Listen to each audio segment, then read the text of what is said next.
Steele, made the transition over from running back, and so to say last spring we would expect him to be playing linebacker as much as he has, yeah, I would say he's a pleasant surprise. And just a quick follow-up on Steele. Do you expect his role to continue to increase as the season progresses? Yes. Yep.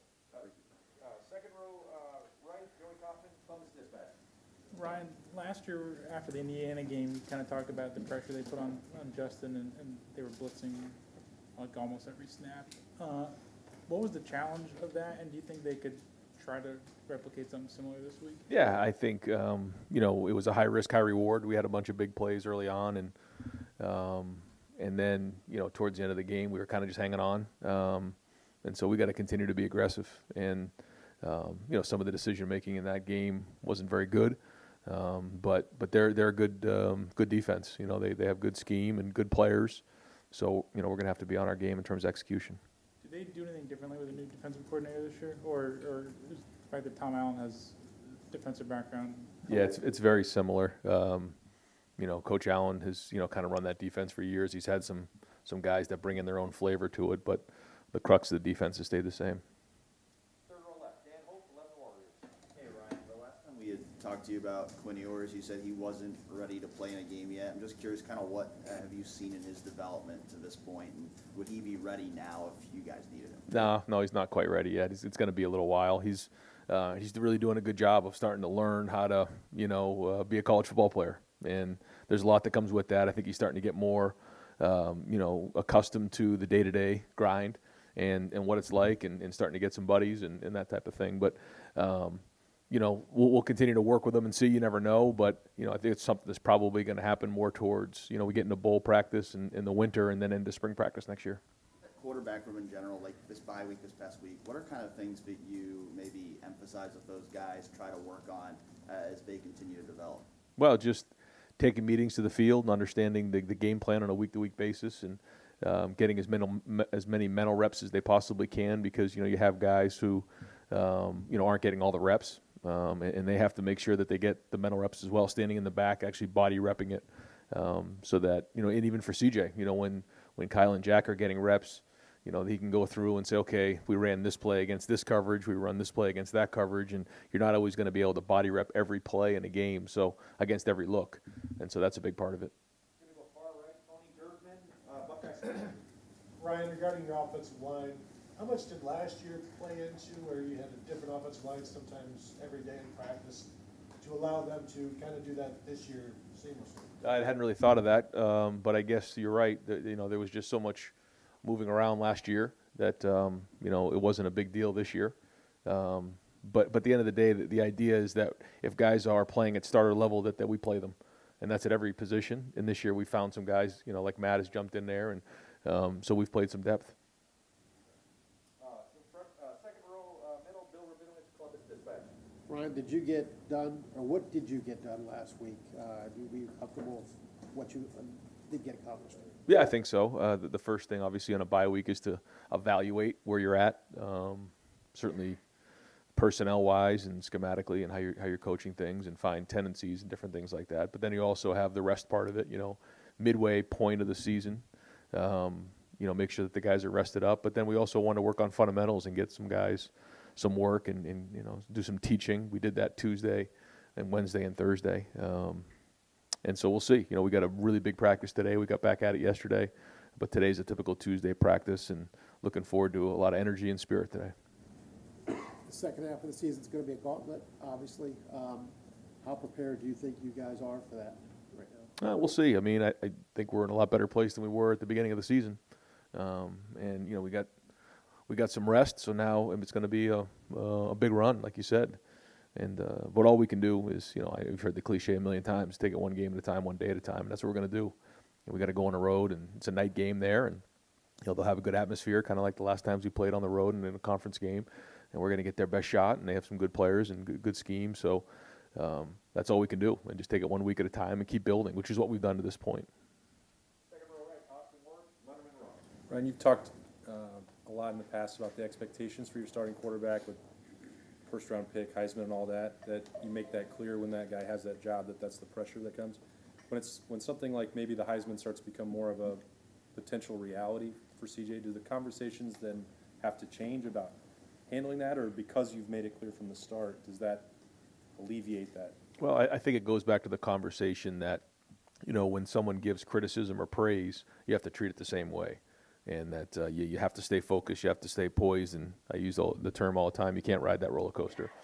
And, you know, just like early on, you know, there was plenty of criticism to go around, and now there's praise coming, and it's the same thing in my mind, that's what we talk about. And so, you know, staying focused and being disciplined enough to just, it's 1 week at a time. And you know, if you don't believe that, go out and, you know, lose a game, and then all of a sudden, you know, you're right back to where you started. So that's the challenge that, you know, not just CJ, a bunch of our guys, our whole team has had to embrace here, and it's something that's being, you know, relayed to them. You know, it seemed like it took maybe 4 or 5 weeks for Dwayne to find his voice a couple of years ago, and for Justin to become that leader. Where do you think CJ is in that part of being that go-to guy on the offense? Yeah, I think he's done certain things well. I think he communicates well with those guys, and I think his relationships, you know, with the players on offense is strong. I think he's done a good job of that. And the better he plays, the more energy he has. And he's still a young player, so he still has a ways to go. But I'm encouraged with what I see in terms of leadership. Third row middle, Bill Landis, The Athletic. Ryan, I know some of the publicly available grades and the numbers don't necessarily reflect what you guys have internally, but Matt Jones, with those numbers, looks like he's playing not only as one of your best linemen, but one of the best linemen in the country. I know you did a lot of shuffling before the season to get your best five. If the best five starts to change at all throughout the course of the season, do you consider shuffling then too? And is Matt giving you guys anything to think about? I mean, I think he's played well when he's been in there for sure. I think a lot of the guys have played well. But that's part of, you know, the bye week is to go through and look at the personnel and figure out who gives us the best chance to win. And we'll always try to put the best players out there, yeah. And along the lines of the pressure that Indiana showed you guys last year, just how do you think CJ's been in identifying that stuff, you know, setting the front the right way, calling the right protections? I think he's been solid. I think this will be a bigger challenge this week. You know, they like to bring a lot of pressure, and so we got to do a great job of identifying that and have a great plan. But I think he has done a good job of that. But again, the challenge is going to start increasing week in and week out, and so you know, that's on his plate this week, and certainly with the offensive line as well. Third row middle, Nathan Baird, Cleveland.com. I think it's kind of along those same lines. What does a quarterback have to have in order to kind of make those adjustments to those things he hasn't seen yet? And especially for him, I mean, you know, Justin was in his third year. He's doing this, you know, for the 7th time, 6th time. Right. So what is it about a quarterback that what do you guys have to do to prepare him for that? Yeah, I think it's always on an individual basis. You know, what kind of foundation did they have coming here? How much did they play in high school? What kind of system did they play in? And then the second part of it is the mental part is, you know, can they visualize things? Can they project what they may see? Can they watch film and then take the meeting to the field? All those things come into play. And every guy is unique in that way. And so, you know, you try to do the best you can to, you know, explain to them what's coming, how they need to prepare, give them a clean plan to allow them to see things the right way, and then let them go play. Because at the end of the day, they have to go compete. You know, things are going to come up in a game that you can't prepare for. And so you want them to have a clear mind when they go on the field. Switching gears a little bit, I know you were, I think, one of several coaches who came through Indianapolis when they were recruiting DeJuan Jones. And it seemed like part of that, from talking to people, was sort of an analysis of how much does he like football? How committed is he to this? How much was that part of what you guys were assessing then? And then what convinced you that he was serious about football and could do this? Well, he told me, and I believed him. He loves basketball. And sometimes I say he's a skilled player in a big man's body. That's kind of what we see with DeJuan. He went to one of my son's AAU basketball games, and he wasn't in the gym for more than 2 minutes before he was yelling at the refs and yelling at my son and the team and why they're not doing this and that. He loves to play. He really does. The thing that's been the challenge for DeJuan is the daily grind of football. You know, when you play basketball, you go out there and you shoot layups and you run up and down and you're always playing. In football, especially when you're playing the offensive line, there's no ball. There's not a lot of games. And so that adjustment has been something that he's worked through, but he's come out the back end of it. And if he continues to embrace that grind, his ceiling's really, really high. Second row left, Stephen Dean, Cleveland.com. Just a little bit more, CJ. When in your experience with first-year quarterbacks, when do you kind of see it? At what point in the season do you see it click in terms of, I mean, you're a play caller, Yeah. and him knowing, okay, we're calling this, but why we're actually calling this play? Yeah, I think that grows every game. You know, you start to understand exactly what you're saying. You know, is hey, when we call this play, here's what we're thinking. This is what we're looking for. You know, we're looking to take a shot. We're looking to get a completion. We're looking for this type of blitz here. You know, those type of stuff, or that type of stuff.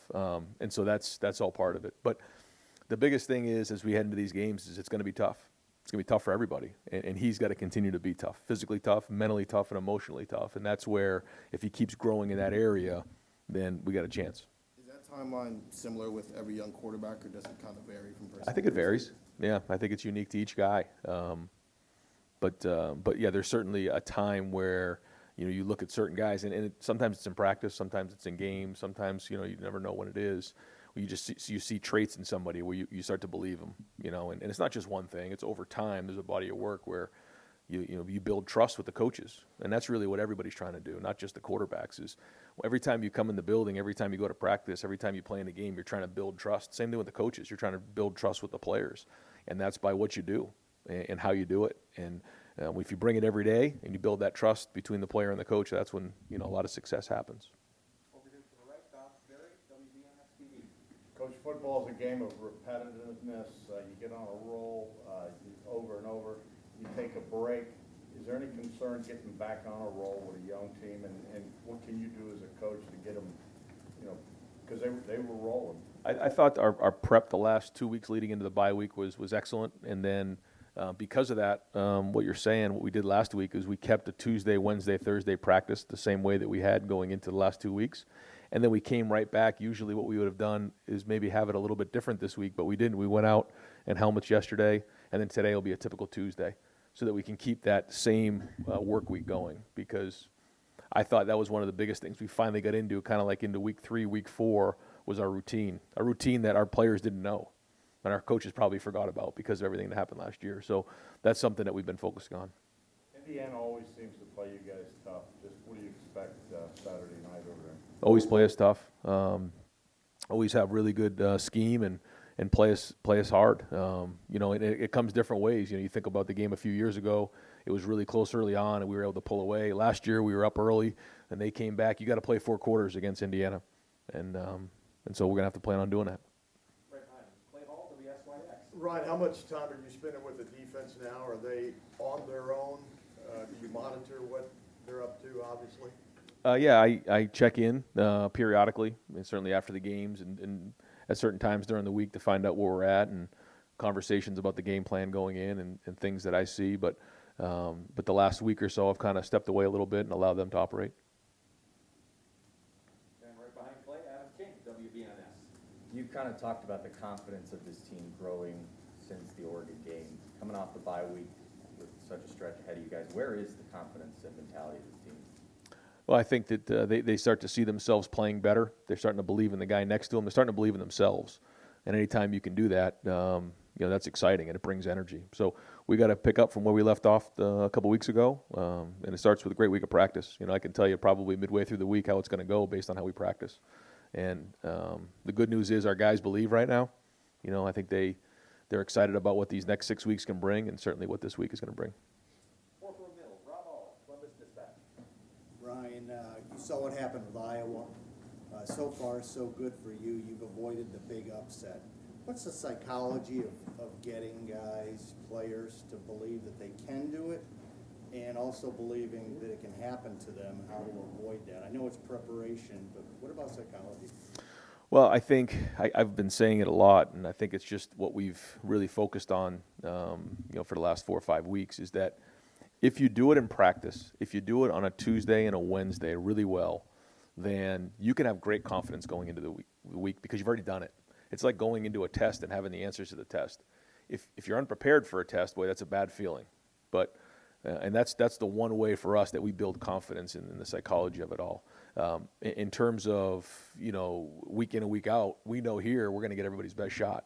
And we have to bring it. And the first thing we have to do is go back to fundamentals, which is taking care of the football and tackling and using our hands inside when we're blocking and being smart and disciplined understanding, especially early in the game, field position football, playing well in the red zone, all those type of things are critically important because the only times we get ourselves out of whack is when those things don't go well. And if we continue to work on playing really hard, playing really tough, but those things right there and the fundamentals of the game, then we feel like we got a chance. You've been on both sides, not here, but I'm sure you've seen both sides of it when you've upset teams and now. What happens in-game when things start to go sideways? What's the challenge? How do you get it back together? Because I'm sure it feels like a snowball rolling down. Yeah, well, I think you have to have a plan before. And it's something that we talk about a lot too, is it's usually going to go one of three ways. We're either going to go up early in the game, in which case we got to keep bringing it. You can't let them back in. It's going to be back and forth. And when that's the case, you just keep swinging. Or we go down, like we've been, at certain times this year at halftime. And when that happens, we got to stay together. We can't splinter. We can't start to try to make plays. We just have to go back to playing one play at a time in a team fashion, and then you can get yourself back into a game. You can't get it all in one play. And I think sometimes what happens is, somebody starts to press to make a play, and then we get out of whack. So those are the three things we talk about, and having that plan, so we've talked about it before we actually get into that situation. Right next to Rob, Pat Murphy, 24/7. Ryan, you've talked about what makes Indiana a challenge, but obviously they're not having the season they expected. When you've watched the film, do you see things that have led to, obviously injuries, but things that have led to sort of a disappointing year, or maybe things that you guys need to be aware of because they haven't done those well that, are factors in this game? Well, I think they've had some injuries, and they're trying to fill those gaps a little bit. And I'm sure they'll be getting some guys back here healthy. They've played some good teams. They've played some really good defenses. And so when you combine all those things, and you're off by a little bit here or there, a team that maybe doesn't have a great record is a lot better than you think. And I think this team is much better than their record indicates. Sort of similar to Rob's question about the mentality of things. When you have a game like this, night game, but then you have a game next week where everyone's kind of been talking about, you even mentioned the challenge is coming. How do you keep the team focused to have those days in practice that you need to then go into that game, get the job done here, so that now you can look forward to next week? Yeah, I would say that this team should never, be looking at anything other than the game ahead of them. And we've learned that lesson. We understand exactly what's going on. So we're still a work in progress, and we got to bring it every week, and we know that. And I think, that's not something that, we're not going into this game undefeated. It's not like that. We got a lot of respect for Indiana, and this is going to be a hard road game. Everybody in the Big Ten is playing well this year, and you got to bring it every week. Second row right, Tim May, Letterman Row. When you go against a team like this, Ryan, their defense, et cetera, you talk about pre-snap reads, quarterbacks getting an idea of what's going on, making a call, et cetera. But how much is it on the offensive line to have their head on a swivel, et cetera, be alert? How much does it fall on them finally? It's big, and there's a lot of work that gets put into that, and it's five guys working in harmony together, and the communication is critically important. And so, all the calls have to be made, and whether it's a two-man slide, a three-man slide, a four-man slide, a five-man slide, everyone's got to be working together in the pass game, and then they have to finish their blocks. But then in the run game as well, making sure they understand when they're on their own, when they're working with somebody else. There's a lot to that, and a lot of preparation that goes on in that room. Yeah, that's kind of a basic, thought too. They've got to be on. But does this offensive line, is it showing that maturity? Well, I think they like football. And so anytime you have a bunch of guys who talk football, who want to get it right, who take very seriously the calls, and they just, when I see them standing in the back, they're talking about the calls. They're talking about what if this happens. That's when you know you got a pretty good unit there. And I'm very encouraged with just across the board, the guys on our whole team, not just the offensive line, who are talking ball. They like football. It's sometimes you go around teams, they're in the back talking about, the basketball game last night or what's in the video game or whatever. These guys are talking football, and I think that's encouraging.